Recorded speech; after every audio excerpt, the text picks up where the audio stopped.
آپ نے کبھی سوچا کہ جب حضور کی باری آتی ہے، جب رسول پاک صلی اللہ تعالی علیہ وسلم کے ذکر کرنے کا موقع آتا ہے تو آپ کس کا ذکر کرتے ہیں؟ کبھی ہم نے توجہ کی؟ آئیے فقیر اپنی ثوابدید کے مطابق یہ نقطہ آپ کو سمجھانے کی کوشش کرتا ہے۔ کائنات ساری خود رب باری تعالی حضور کا ذکر کرتے ہیں، لیکن جب رسول کائنات کو موقع ملتا ہے تو آپ کس کا ذکر کرتے ہیں؟ وہ معراج کی رات ہو یا طائف کی مشکل ترین وادی ہو، حضور گناہگاروں کا ذکر کرتے ہیں، حضور غریبوں کا ذکر کرتے ہیں، حضور مسکینوں کا ذکر کرتے ہیں، حضور ظلم کی چکی میں پسے ہوئے افراد کا ذکر کرتے ہیں، حضور مظلوموں کا ذکر کرتے ہیں، حضور متوسط طبقے میں پسے ہوئے لوگوں کا ذکر کرتے ہیں، حضور سفید پوش لوگوں کا ذکر کرتے ہیں، ظلم کی چکی میں پسے ہوئے افراد کو اٹھانے کا ذکر کرتے ہیں، حضور ہر غریب کو، ہر مسکین کو، ہر طاقتور کے سامنے برابر لانے کا ذکر کرتے ہیں۔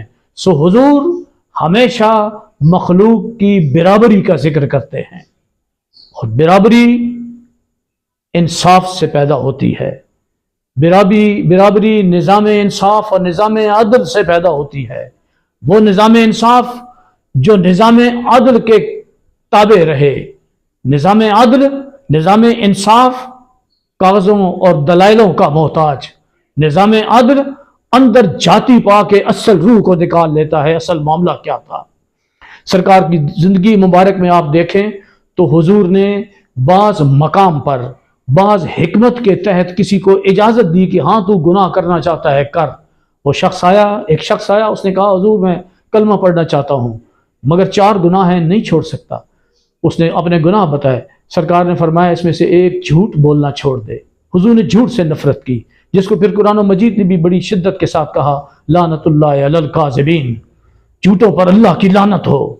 سو حضور پاک صلی اللہ علیہ وسلم نے جرائم کی بعض اوقات بعض حکمت کے تحت اس شخص کو اجازت دی، مگر آپ سرکار کی ذات مبارکہ پوری زندگی مبارک میں سے کوئی ایک لمحہ ایسا نہیں نکال سکیں گے کبھی عدل و انصاف کا موقع آیا تو حضور نے کسی کو اجازت دے دی خیر ہے مزے کر۔ عدل و انصاف کا موقع آیا تو حضور نے فرمایا خیر ہے کوئی بات نہیں، یہاں انصاف نہ کر۔ عدل و انصاف کا ایسا معاملہ تھا جس میں سرکار نے کبھی کمپرومائز نہیں کیا۔